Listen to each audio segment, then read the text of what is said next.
I just believe they should have just put him on IR. Because what happens, okay, you lose 2 games in a row. Now you're 0-3. Are you going to rush Dak back? Because if you just go ahead and put him on IR, Dak, take your time. Skip, this injury is going to heal when it heals. The injury doesn't know, man, the Cowboys really need Dak back. I think the fans are saying, hey, we've seen enough of Dak over the last 6 years. Let's put Cooper Rush in there. Let's see what Cooper Rush can do. People like you, Cooper Rush played really well in mop-up duty. You see what mop-up duty? That's what it was, mop-up. Well, at Minnesota was not mop-up last year. I'm talking about Sunday. Oh, okay. Well, exactly. See? You see what you just did? Now, see, you want to see Cooper Rush also, basically on what he did in 1 game. There's a reason why he's a backup. There's a reason why he's been 6 years in the league and he's only started how many games? There's a reason for that. The really good players, they find ways to get on the field. Tom Brady was a backup. He's a really good player. He found a way to get on the field. Well, it took a fateful, historic, changing history injury, right? Okay. Guess what? This was an injury.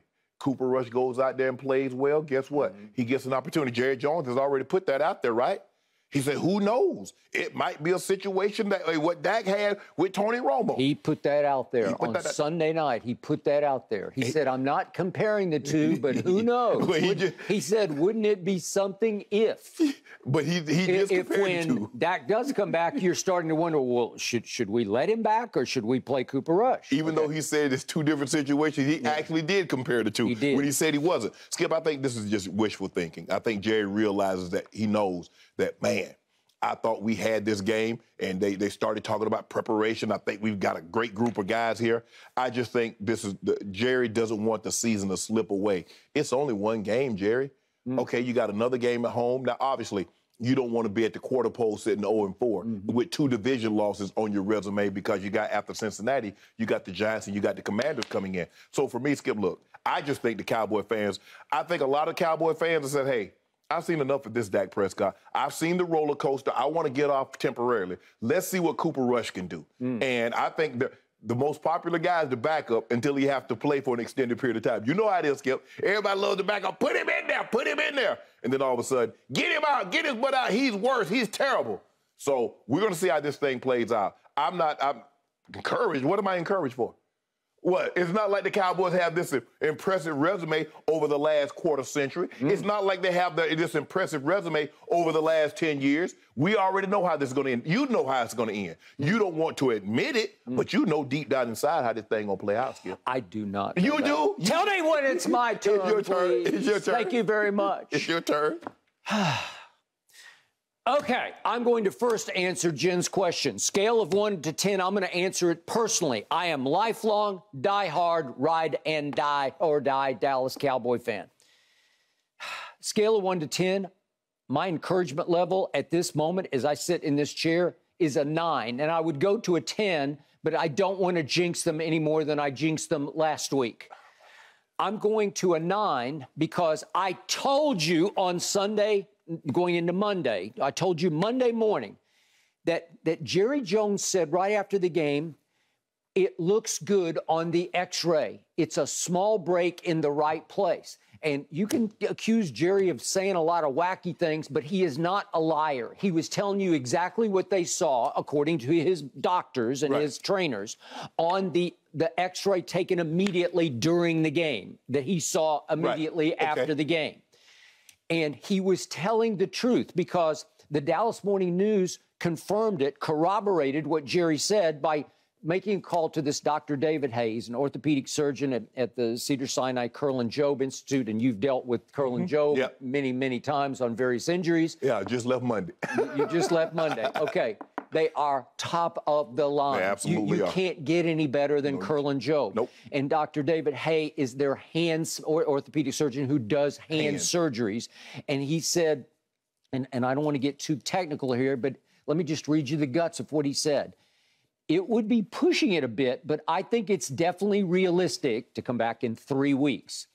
The fracture is outside the motion part of the thumb joint. So it's up in the bone, as he said, and it's inside the bone of the thumb. So it's not down in the joint part where it's fractured, where it's going to be harder to grip the football. Right. It's up. If you go up your thumb, now you've just got straight thumb right there, and it's fractured inside that the actual sort of central part of the thumb. Right. Well, that means it can heal way faster than if it's fractured down in the joint where you have to turn to grip. But he did say it would be pushing it, right? He said it might be pushing it.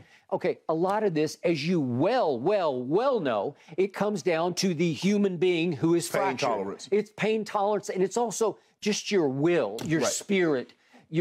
And some guys, as you well know, it just so varies. I'm a fast healer. I always have been. Yeah.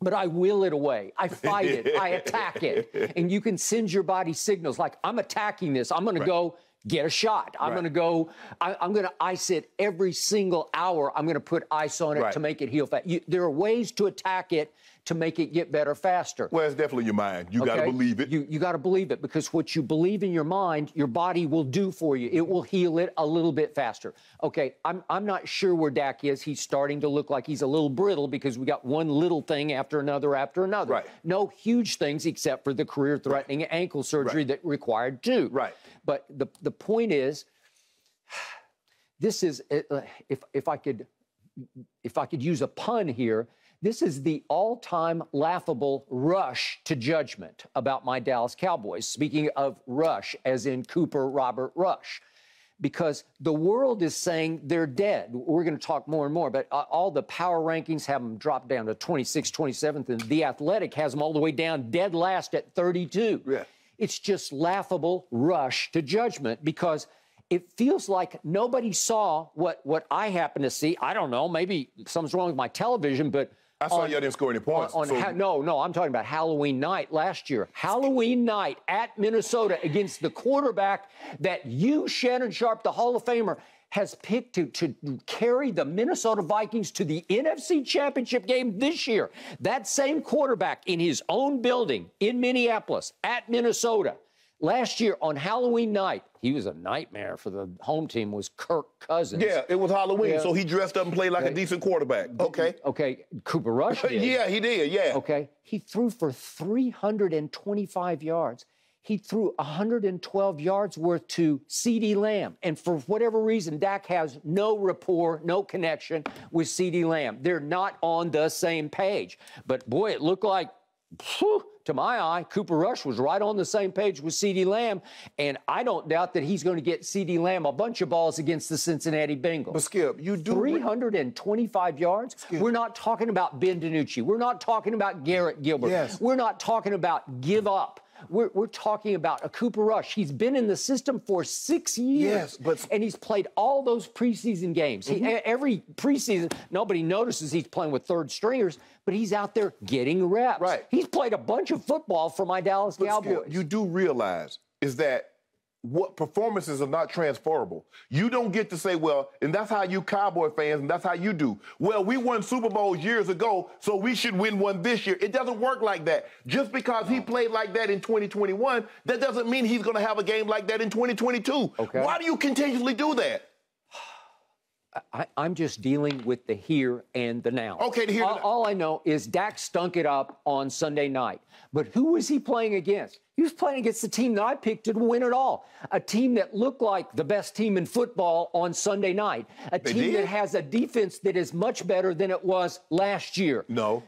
Want to bet? Your offense because I'm listening to Devin White. Devin White said we knew they weren't going to commit to the run. So what they did last year in the first game is they got the ball out quick. So what we did is that we inched up, we took away the quick stuff. And then boom. Okay, well, that's on Kellen Moore because Dak threw for 403 yards at Tampa on opening Thursday night a year ago, and all of a sudden Zeke looks like he's off to the races. 10 carries for 52 yards, 5.2 a crack. Maybe if you gave him 20 carries, maybe he'd had 120 yards. Because you want to transfer what Dak did week one last week into week one this year. No. It doesn't work like that, Skip. But the truth is, A year ago, my offense was the #1 offense in the whole league. It led the league in points. It led the league in yards. They did. Okay. So some of that transfers because there are a bunch of players back from that squad last year, from that offense last year. Kellen Moore is back. They had a bad night because they got punched right in the mouth by a defense that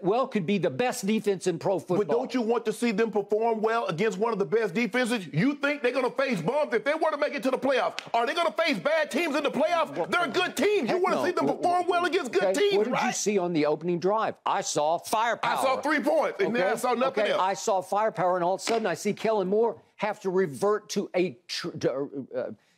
he had to reach for a trick play when they were moving the ball like crazy at will. And he goes trick play and another trick play, and they wind up stymied and get 3 points out of it. If you go cash 7 points, maybe we're having a different conversation right now.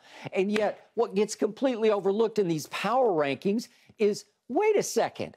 My defense was so good the other night, it held the GOAT, the player voted by his peers as the best player in all of pro football. The guy graded last year as the best quarterback in football, Thomas Edward Patrick Brady Jr., they held him to 19 points. That was phenomenal. That's good enough to win that football game on opening Sunday night. You think about this. You held a team to 19 points, but you lost by 2 touchdowns. So how is that good? What difference does it make if your defense is holding if your offense can't produce points? Did the defense play well enough to win the football game? You better believe it But they did, Skip. Skip, it's not about did you play well enough to win. In this business, in pro sports, it's about wins and losses. Did you win or did you lose? You lost. Okay, so we lost, and then we lost our quarterback. Okay. And all of a sudden, it's like the whole season is lost, and it's absolutely not. No. But here's the thing, is that you're trying to find the silver lining. You're trying to find the pot of gold at the end of the rainbow, when it's all it is more showers to come. Because guess what? That quarterback that you so anxiously await hasn't won an MVP. He hasn't taken you on a deep playoff run. No. He's not a Super Bowl MVP. This team that you've been backing for some 60 years almost, guess what? They haven't been to the Super Bowl in a quarter century. So while you're looking for that pot of gold, you're only going to find a pot of poop. Okay, all right, okay, fine. Sounds good until you look at the degree of difficulty of our 2 opening games. They play Tampa Bay and Cincinnati.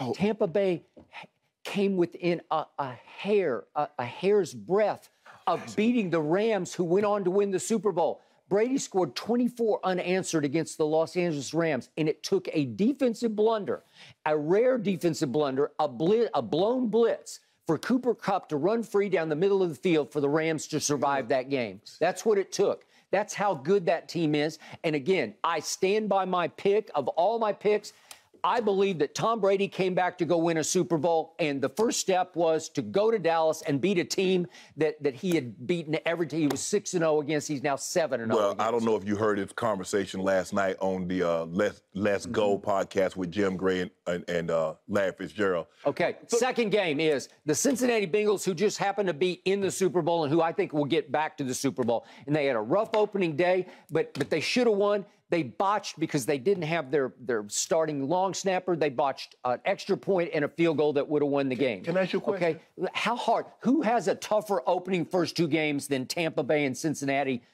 against the Dallas Cowboys? So in other words, because you're Dallas Cowboys, you want them to open up with Jacksonville and the Texans. No, I dare you to go find 2 tougher opening games than those 2. But if the Cowboys are what you said they are, it doesn't matter. You guess what? It's 17 games that you play. Okay. So the first 2 are really, really hard. And I believe they could win one of the 2 games. And who knows? Maybe they still win. Are you really, really good or not?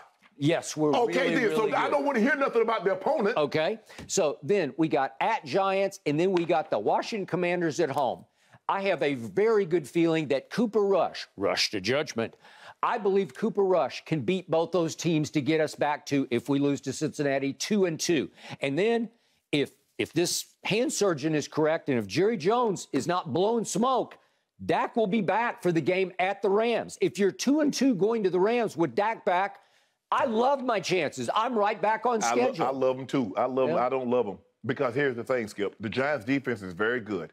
They're better than people. I understand they don't have a big name. They don't have a Von Miller or Micah Parsons or Garrett or Aaron Donald, but they're solid. Who do they have at quarterback? That's all I need to know. But that's my point. Now, if you can take the ball away from them, but I think you guys are going to struggle to move the ball against the Giants because I believe their defense is that good, and it could come down to a turnover battle. Who turns the ball over? Who gets easy field position for their offense? But Skip, you keep talking about when did Cooper Rush become Steve Young? Okay, I got a stat for you. Would you believe that last year Dak Prescott went 11-0 during the year when they rushed for 100 or more yards? He was 0-5 when they didn't rush for 100 yards. Guess which quarterback actually won a football game on the road without 100 yards rushing, with only 78 yards rushing? Guess who it was? Cooper Rush did that at Minnesota against a very good defense. And guess what? They were not very good. And guess what my defense did to a guy you just raving about, Justin Jefferson? He caught 2 balls for 21 yards against my defense. It's legit. I've been trying to tell you. It's legit.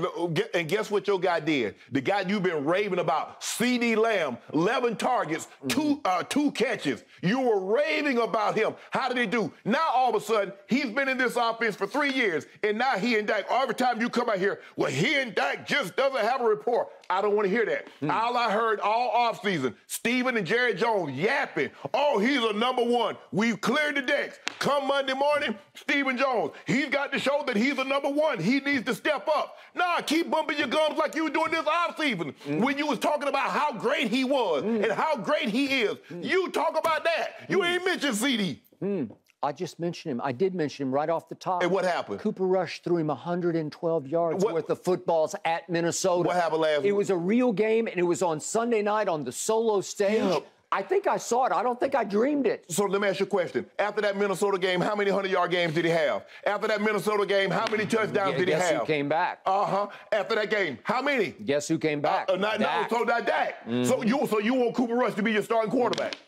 Who made the Pro Bowl? No. Oh, CeeDee Lamb made the Pro Bowl. I don't know how. Everybody makes the Pro Bowl. Guess what? You know why? Because everybody's pulling out. Nobody goes anymore. Now they got the 17th alternate making the Pro Bowl. Stop this. Cooper Kupp couldn't go. He wasn't one of the first 4 guys. Was he selected? When the ballots came out on the original, when they came out and they advertised it on the networks, the Pro Bowl wide receivers was CeeDee Lamb one of those? Absolutely not. So stop this. You've dug in. You have said CeeDee Lamb is not that guy. That's what you said. Okay, I want you. It's on tape because it just went out on national TV and it got taped. Yeah, I've been there. I'm going to remind you of what you've been saying about CeeDee Lamb. He's been reminding you for 3 years. No, he has not. Yes, he has. Boy, everybody I talk to says that guy's a difference maker. Hey, what game? Skip? He's shown. He drops too many passes. He disappears in the biggest of games. Where is he? Okay, Tampa Bay. You said Tampa defense is legit. They're very. If you were number one, now it's your time to shine. Give me Carlton Davis. Give me I forget 35's name, but I want him. Set him up right there in front of me. Skip, they was covering him with Winfield Jr. But he's a safety. They was covering CeeDee. That's called double coverage. They was covering that man with a safety in the slot. I'm reminding you also, Michael Gallup will be back sooner than later. James Washington, who they acquired for his deep speed, will be back sooner than later. And all of a sudden, as they come back and Dak comes back and my team catches fire, as I predicted it would, you're going to be in more and more trouble because we have 16 games to go. Yes. And I've told you again, down the stretch, the last 1, 2, 3, 4, 5, 6, 7 games, I think they're highly winnable. I think my team could win out, go 7-0 down the stretch. When was the last time the Cowboys won 7 consecutive games? Okay, well, we'll just see how it goes. We'll see. You love living in the past. No. Yeah, you want to go back there? You want to get in the time machine and go back to the past? I got a good feeling about my team. I'm not giving up after one game. I know the Cowboy haters, led by you, are out in mass right now. They are celebrating. They are dancing on the grave of the Dallas Cowboys. And it's just one game, and Dak will be back in 3 games. But, Skip, you make it seem like that's Mahomes that's coming back. You make it seem like that's Aaron Rodgers. What in Dak's background has shown you that him coming back is going to lead to Cowboys to even higher heights? What has he shown you? The Madden simulation had him running away with MVP this year. Skip, really, Skip? It did. It did. So in other words, you think simulating, it's playing every game out, giving all the stats from last year, runaway MVP. Okay? This man he said had a bad opening game. Simulation. Aaron Rodgers had a stinker of an opening game at Jacksonville against New Orleans a year ago. Remember that? He had a QBR of 15 on a scale of 0 to 100. And guess this what happened? Man just compared Dak Prescott to Aaron Rodgers. And guess what happened? He came back and won the MVP for the second year in a row. Did you just compare Dak Prescott to Aaron Rodgers? I compared the situations. That's what I compared. Aaron Rodgers stunk in the opening game. They lost 38-3. I want you to tell me one thing that Dak can do comparable to Aaron Rodgers on the football field. He beat Aaron Rodgers his rookie year at Aaron Rodgers. This man said there's a really good shot. And what happened in the playoffs? What happened in the playoffs? November 13th of this year, upcoming. He just might go up to the frozen tundra and beat him. What happened in the playoffs? Which year? Dak's rookie year that you keep hyping about. He threw for 305 yards and 3 touchdowns, and it took 2 miracle field goals to beat him. Miracles by Mason Crossbar. You lost the game. And remember a couple of years ago, they came back, Green Bay came back, and Devontae Adams got you on. They threw it one time. Everybody said, you know what, I'm coming right back to you. Jordan Lewis, he's 5'9". Is he still there? Against Devontae. Is he still there? Yeah. Okay, so did he grow? Did he grow? Did he grow? Okay, so he's still 5'9". Okay, but he had him in single coverage before we even knew who Devontae Adams really was. That was his coming out party that day at Jerry World. Only thing you could think about this, Skip. We just spent 20 minutes on this segment, and all you talked about was the past. You ain't give me nothing about this year and moving forward. Oh, you talk about, Cooper Rush did this in October of 2021, and this guy. That was ancient history, right? What does that got to do with today? We've only played one game, and we lost it, and we lost our quarterback. I'm just telling you, I have the courage of my conviction. I'm not saying the season's over. Yes, you are. No, you're on record. Season's over. I didn't say that. Yeah. You picked them to win the division. Okay. And I didn't say. Are you backing off your prediction? No. Yesterday you did. You said there's no way they're going to win the division. Oh my goodness. Are you back on the bandwagon? Skip, if you want to tell the story what I said if Dak is out 8 weeks. He's not going to be out 8 weeks. But there's still. So are you back on Dallas wins the division? There's still a chance that by the time he gets back, they would have lost 2 division games. And so now you're behind the 8 ball because now you just made the case they're going to lose with Cooper Rush at Giants. That's what you just said. I said the Giants' defense are better than what people think they are. They don't have a household name, but they're really good. This game is going to probably come down to what defense can set their offense up on a short field or get a scoop and score. Okay, so what's your gut feeling prediction right here, right now? My gut feeling right now is that the Dallas Cowboys will be 0-2 after Sunday. That's my gut feeling. Okay, so they're going to lose the NFC East to Philadelphia. They're going to lose on Sunday. Somebody will not commit. I got to jump in. We are way over time. We'll see what Cooper Rush can do versus the Bengals. Nothing. And then you two can fight over that Monday morning. That's what he's going to do. All right. Good luck. Shannon, we got to talk a little bit about your Broncos. Are they walking back that decision to kick that 64-yard field goal that kind of doomed them on Sunday? Plus, does the latest video angle prove Baker and the Panthers were robbed of a win? No. That and much more with Skip and Shannon coming up next. Thanks for watching, Undisputed fans. Subscribe here to get the very latest from Skip and Shannon. Plus, go watch a few segments from our other shows on FS1.